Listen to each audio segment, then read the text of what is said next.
Welcome to the Doomsday Report. Now, on this week's episode, I am proud to introduce the Starry Wisdom Cult. Now, this is a band that I've known for a few years now, and I'm finally able to sit down and have a chat with them. How's it going, guys? Welcome to the Doomsday Report. Hello. Hey there. Now, how have you been getting on? Basically, that's what I want to know, because like I said, I've known you guys for a few years now, haven't I? Yeah. So, what I want to do is take you back to where you all started. How long has the band been around? Because you've been around for a few years now, haven't you? Yeah. Speak to you, gentlemen here. How did you all form? Me and him met up at Perth College doing the rock music course. And That's actually a really good college for that course, by the way. It's quite a new course when we started. It's like Paris. But, That was late 90s probably. it was 98. So I was actually looking into that course myself because I heard like good things about it. Yeah. But obviously Perth being a bit of a long bus journey from Falkland. Yeah. That's the one I thing that used stops me. I used to go from Markinch all the way there. And Really? Yeah. For the first couple of years, and then I had a flat in Perth for a little while. But yeah, that's that.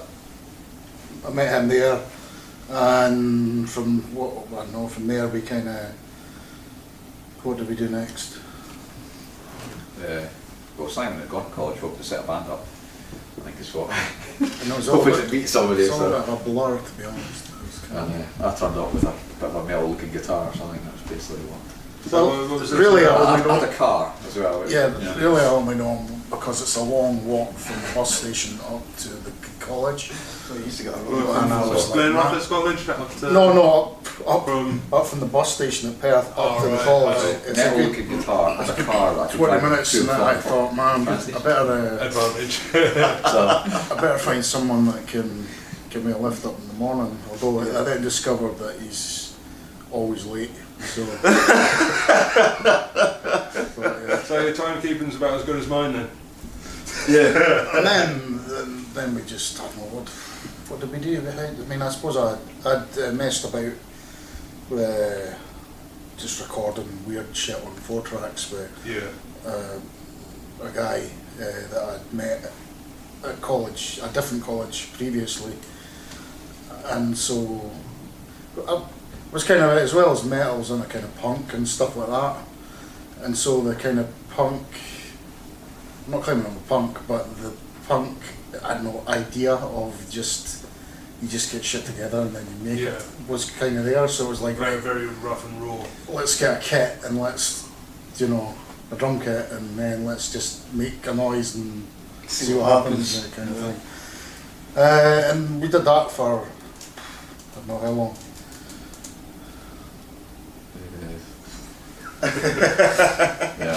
Blurs it. Trying to be a few years. Yeah. I mean. The guy, we had Rod on drums, and he was initially our singer, and the guy that we initially got on drums was from the college, but he was actually in a cult. he was in some weird Christian thing,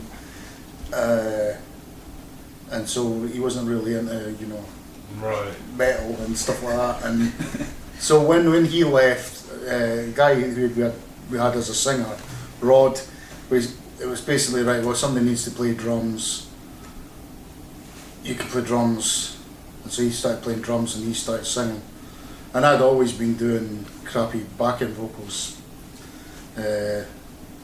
so that's how I did it, just because no one else would do it. So how has the band evolved over the years then? So how we've got to this point. Yeah.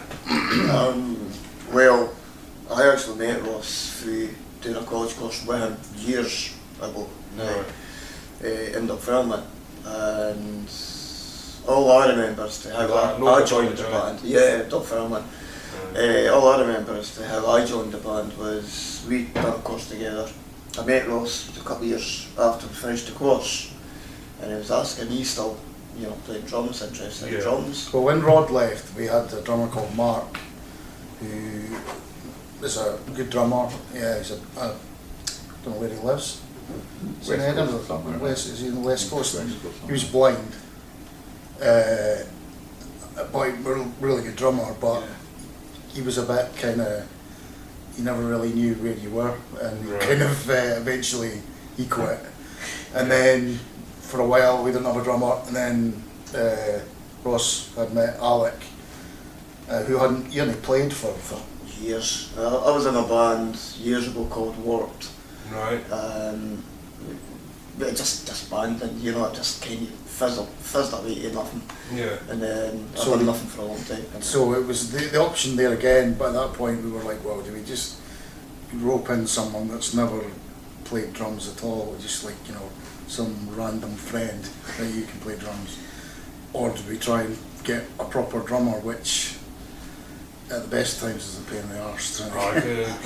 Nobody wants to be the drummer. Drums are a hard commodity to come by, you know, especially this day and age. I mean, every drummer on the scene's in about 5 or 6 different bands. Yeah. So Ross knew Alec, and we just thought, well, we'll give him a chance to kind of build up his strength again after not playing for all this time. And 2012, and well, I'm still here. That's alright. So how did you find it? You know, not playing for so long and then jumping straight back into the fire. It was different because when I was in Warped all these years ago, it was all covers. So we were covering like Metallica, AC/DC, you know, things like that. Whereas with Starry Wisdom, everything's original. You know, like a few covers, but everything is. That's really fucking easy. Original, you know. Right. So it was really good. I wouldn't like being anywhere else, if I'm honest with you. So Starry Wisdom Cult, is that the band's original name? Yeah. And what does that essentially mean? 'Cause I've always thought, you know, it's an interesting name. I wonder where it's. What were you smoking to come up with it? Well, I think I'm probably named it. I can't honestly remember sitting down and going, you know, this is what we call it. That's all I know is that it's something to do with. It's in like H.P. Lovecraft, or Right. and it's like some cult in one of the books. But I don't think they're really named. I really don't know.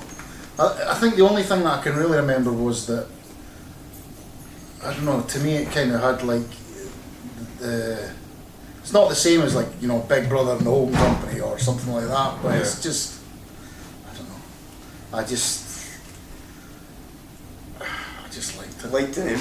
It's kind of a bit weird and a bit like not, you know. It is an interesting name, I've got to admit. People often think, you know, it's like kind of hippie sounding soft, but when you actually delve into it a bit, it's a bit dark and sinister and unpleasant, which I suppose. See, I like the sound of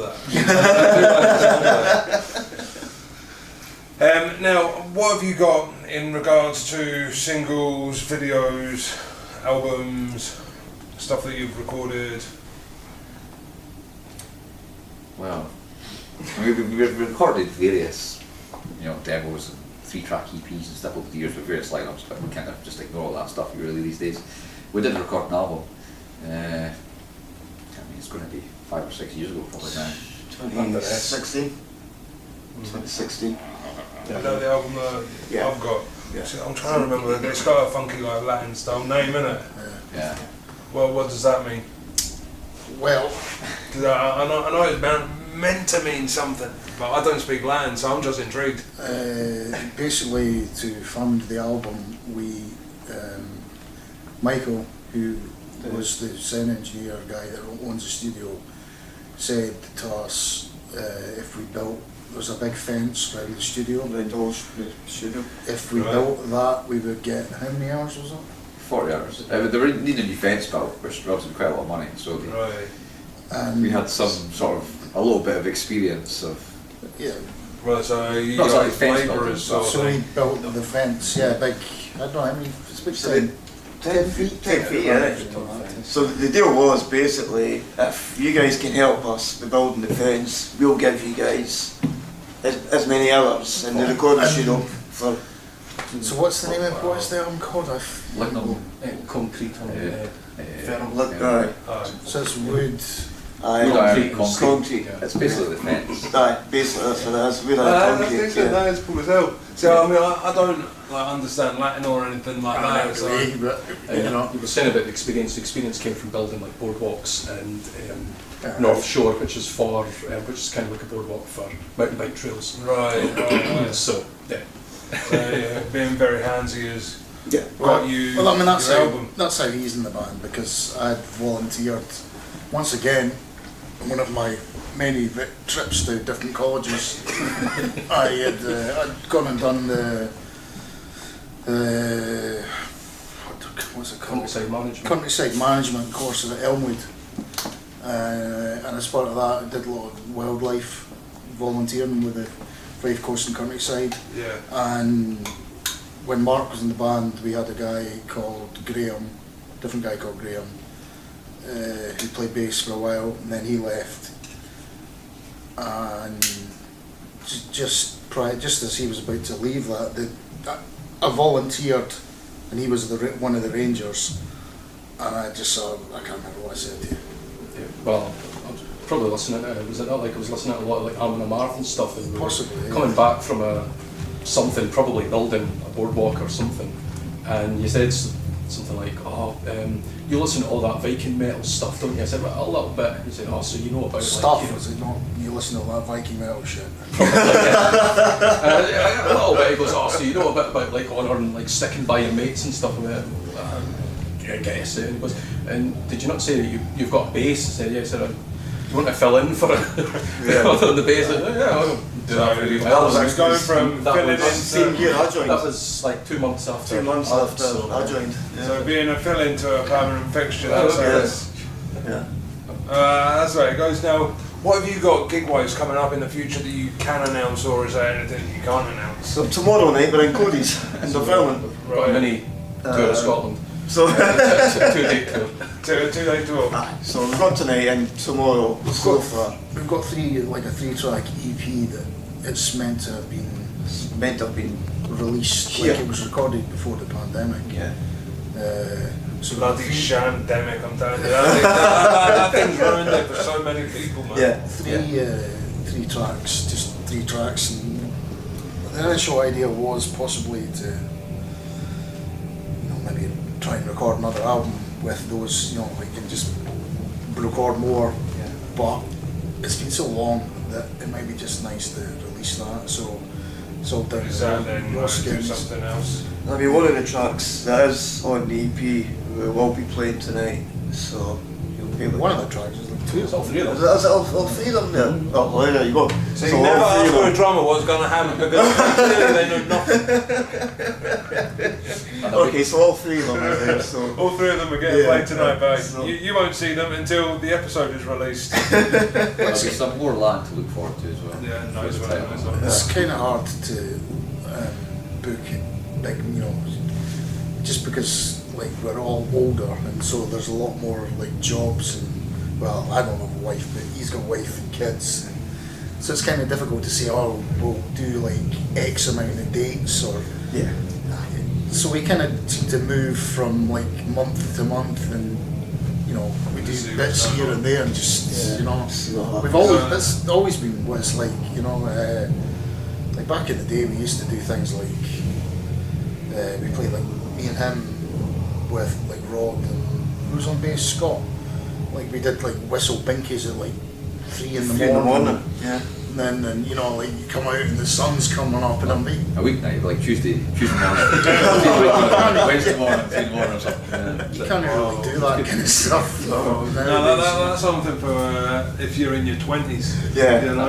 I mean, we're all in our 40s now, yeah, it's just like, No well, problem. no you, but okay. Yeah, You're you're the baby of the band. Yeah.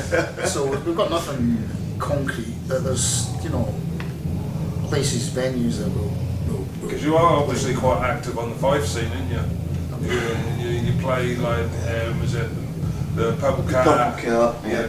You played Cody's like a couple of times just recently, haven't you? Yeah, we were supposed to play Cody's in November there, but there was issues surrounding that, so the gig was pulled. And then the Solidarity gig was made. Was that the one? Yes, that's correct. Solidarity gig. Yeah, that's correct. Yeah. Yeah. I mean, the Solidarity gig. I mean, that was cool, but unfortunately, there was no bloody there. But I mean, it's a cool venue. I mean, but this is the thing. See, the thing I found with everything's so spread apart, and it's the same with like the metal fans. They're spread apart as well, and public transport getting to and from gigs later on. I mean, if you're wanting the punters, you really need to finish the gig extra early so they can get like public transport back. Yeah, because that's public transport's a joke.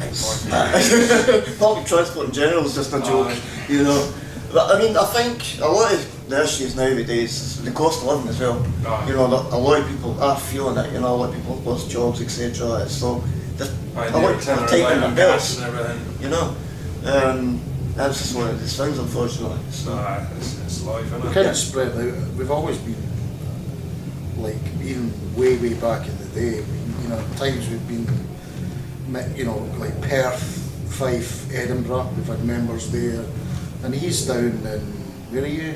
Ayrshire. Ayrshire.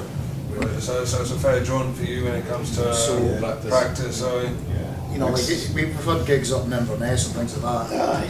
Kind of coordinating that can be Gavin Cat springs to a bit of a kind of. I didn't get back home that morning. It was like 5 o'clock, 6 o'clock in the morning. From Denver, because drove up and drove back down. It was about 5, 6 in the morning. that's a healthy shift, that. Somebody went to work that day. Yeah. 7 and work a 10-hour shift. What was that one down in, was it Leeds or something? Wakefield. Travelled to Wakefield, played a gig down Snowy Fox, and travelled back up the same night. So how did that happen? Like, how did you get that one, and how would you receive That was through Beer-Mageddon. It was for a couple that got to the Beer-Mageddon festival. Yeah. A guy called Che and his other half Alison. They got in contact with us and asked us if we'd like to play with a couple of bands down there, and I just said yeah. That was good. That was good for us. And the rest is history, isn't it? Yeah, that was good Well, fun. that's brilliant. I mean, what can I say apart from thank you for taking time out to speak with me and answer my questions. I'm a bit of a nosy cunt when it comes to bands, you know. If you don't ask, then you never know. Well, you know what I mean? that's it. You know. I mean, you can hear the band going playing now. You guys are on next. Yeah. How long is your set tonight? Half hour. Half hour. Half hour. And how many songs will you manage to squeeze into that? 6, 7 maybe. Awesome. Should be okay. Well, thank you so much for joining me, guys. Thank I you. really appreciate that. Cheers. I have been Esteban. This has been the Starry Wisdom Cult, and this has been the Doomsday Report. Keep it metal. Yeah.